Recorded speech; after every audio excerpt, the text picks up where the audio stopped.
Imagine handing over your entire financial life to artificial intelligence, your meticulously crafted budget, every single dollar you spend, your long-term savings goals, even your hard-earned investments. The thought alone probably sparks a mix of curiosity and sheer panic. Most people would say it's a recipe for disaster, or at least a deeply impersonal financial existence. That's exactly what I did. For 30 intense, eye-opening days, I let AI make every major money decision for me. And believe me, I documented absolutely everything. The exhilarating wins that made me feel like a financial genius, the frustrating failures that made me want to throw my laptop across the room, and those numerous moments where I seriously considered quitting the whole insane endeavor. This wasn't just a casual experiment in automation, a techie novelty to brag about at dinner parties. This was a profound test of control, a deep dive into my own relationship with money, and perhaps most importantly, a monumental leap of trust in a piece of code. Could an algorithm truly understand my financial aspirations better than I did? Could it guide me towards a more secure future, even if it meant sacrificing immediate gratification? So, brace yourselves. Here's what really happened when I let AI take over my wallet. The good, the bad, and the surprisingly human lessons learned from a month of algorithmic financial management. Let me back up a bit because it's important to understand where I started. I'm not rich, far from it, but I'm certainly not broke either. I'm typical. Like millions of people out there, I navigate the daily grind of a 9-to-5 job, often burning the midnight oil with a freelance gig on the side. And like most people, my overarching desire is for more financial freedom, to not constantly worry about bills, to save for that dream vacation, to feel secure in my future. But let's be honest, the traditional tools for achieving that freedom often feel like a second job in themselves. Spreadsheets filled with endless rows and columns, budgeting apps that demand constant manual input. The mind-numbing task of manually tracking every single coffee purchase, every online subscription, it all felt like a soul-crushing chore, a burden that often pushed me further from my financial goals rather than closer. The inertia was real. So in a moment of exasperation mixed with audacious curiosity, I decided to give that second job to something else: artificial intelligence. My setup was surprisingly straightforward, yet powerful. I armed myself with 3 key AI-powered tools, each playing a distinct role in my financial ecosystem.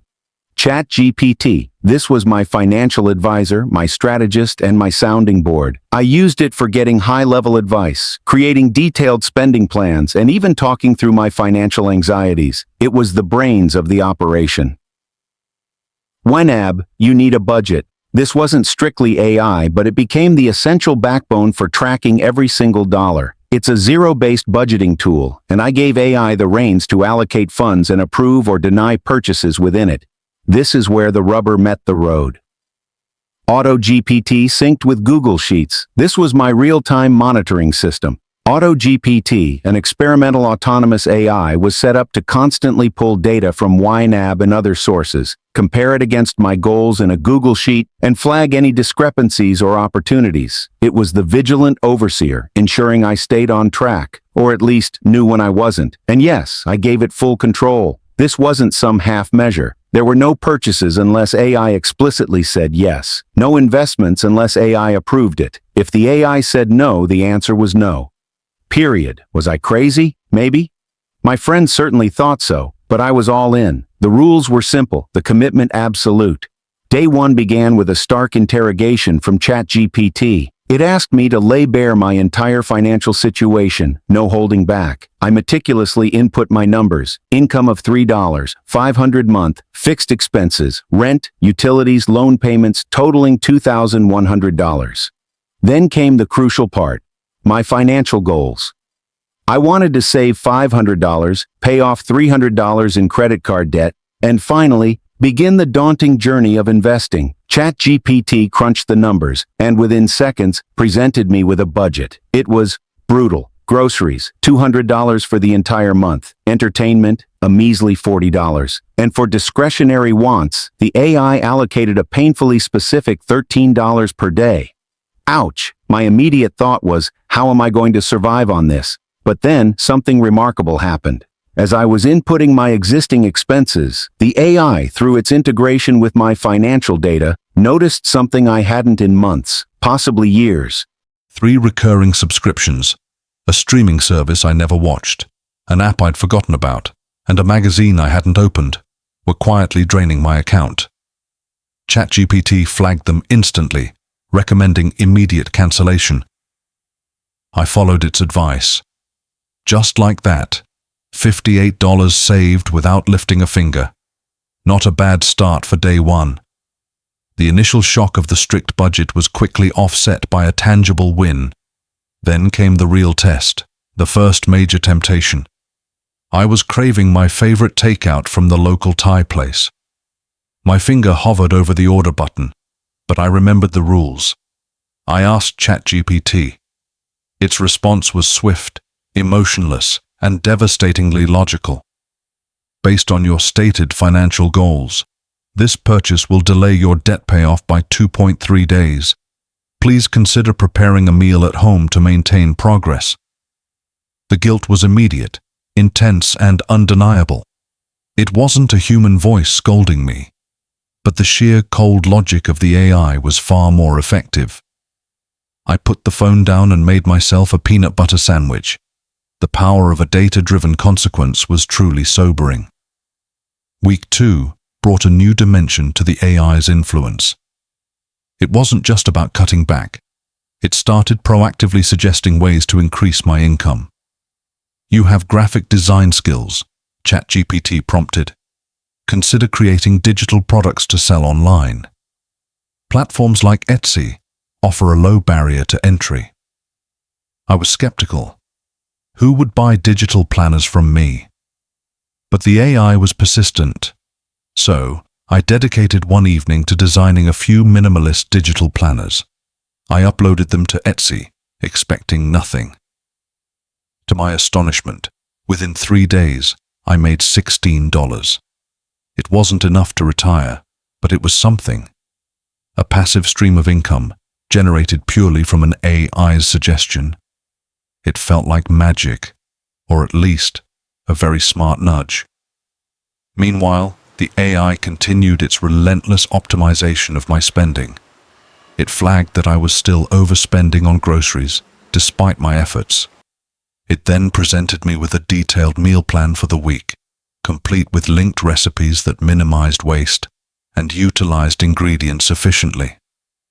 I begrudgingly followed it, and by the end of the week, I had spent $34 less on groceries. I was starting to feel something weird, something I hadn't truly experienced with my finances before. Control. Not the kind of control where I was meticulously tracking every penny, but a deeper, more strategic control, guided by an intelligent, unemotional partner. The novelty began to wear off in week 3. I hit a significant wall. My old spontaneous self resurfaced, craving something new. I wanted new sneakers, a stylish pair I'd been eyeing for months. This wasn't a need. It was a pure want. I asked AI for approval, half expecting it to give me a pass.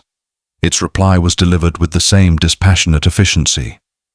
This discretionary purchase, valued at $85, will push your current savings goal back by 6 days.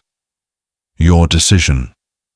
There was no judgment, no, you really shouldn't. Just a clear, data-backed consequence. I didn't buy them, but the resentment was palpable. I hated that I had to ask permission from a machine. It felt infantilizing. That same week, the AI, through Auto-GPT's real-time monitoring, noticed a distinct pattern. My spending consistently spiked on weekends. To compensate for my weekend splurges, even small ones, it proactively adjusted my weekday budget downwards. I felt like I had a financial parent watching over me, constantly reining me in and adjusting my allowance. It was frustrating, and sometimes felt restrictive.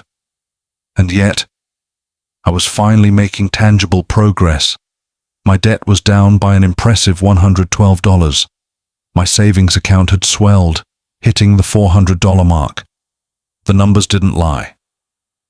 Despite the occasional feeling of being stifled, The system was undeniably working.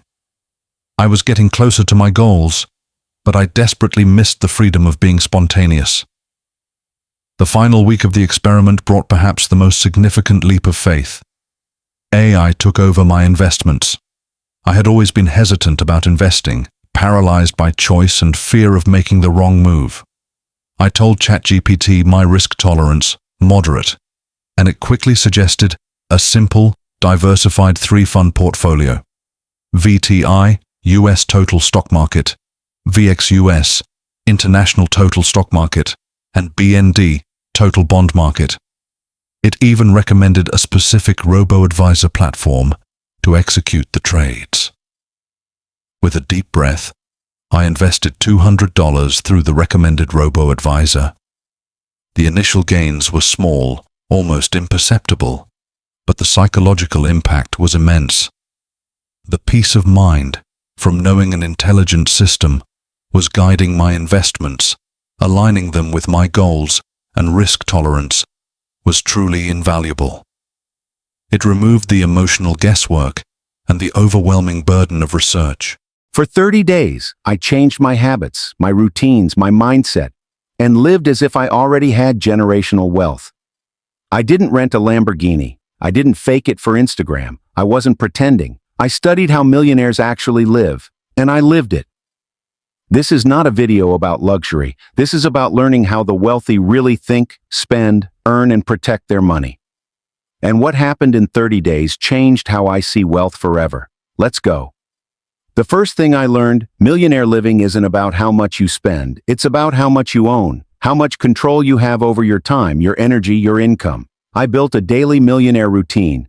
Wake up early, not because it's trendy, but to control my mornings. 1 hour of focused learning daily, 90 minutes on income growth, weekly net worth tracking, intentional spending only, and above all, decision-making based on value, not price. I read 5 biographies of self-made millionaires, and one pattern stood out. They all make decisions from a place of long-term thinking. So I started asking millionaire-level questions. Does this help me grow, or just help me cope? Will this decision compound in 5 years? Is this purchase a solution or a distraction? It felt unnatural at first, but then, powerful. I stopped thinking like a consumer. I started acting like an investor. Millionaires don't rely on one stream of income, they build leverage. So I focused on building 3 mini income streams in 30 days. 1. Digital product on Gumroad. 2. Monetized blog with ChatGPT assisted writing. 3. High-ticket freelance gig combined. They made $1,058 in 30 days. Not life-changing, but momentum building. The real win? I stopped thinking in hours. I started thinking in systems. Here's the truth about how the wealthy spend. They spend where it brings ROI, time, health, relationships, peace of mind. So I optimized, paid for convenience on tasks that drained me, bought higher quality food, invested in courses instead of gadgets. Spending felt empowering. I wasn't cutting back. I was leveling up. I built a personal finance dashboard like a business P&L, assets, liabilities, cash flow, monthly reports. It made me ruthless with waste and grateful for progress. Most surprising, I cut 4 subscriptions and saved $92/month. Millionaire living is about clarity, not complexity. Then I studied how millionaires protect their wealth. Not just insurance, not just trusts. They protect their energy, their focus, their time. So I started saying no more, cut shallow relationships, reduced my screen time by 40%.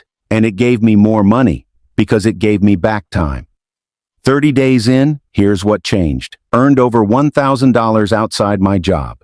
Read 3 books I'd been procrastinating on, built a financial system I now trust, said no to 6 distractions and saved $300. But most of all, I stopped living in reaction mode. I started leading. I didn't need to be a millionaire to live like one, absolutely. Because wealth isn't about what you flaunt, it's about what you focus on. Living like a millionaire wasn't about money, it was about meaning, and I plan to keep going. Here's the truth. You don't need 7 figures to start thinking like someone who has them. You need discipline, you need clarity, and you need a why. So try it. Live like a millionaire. Build systems, respect your time, protect your energy, because wealth isn't a destination, it's a decision, and the best time to make that decision, right now. Click subscribe if you're serious about building your future, because real wealth is built from the inside out.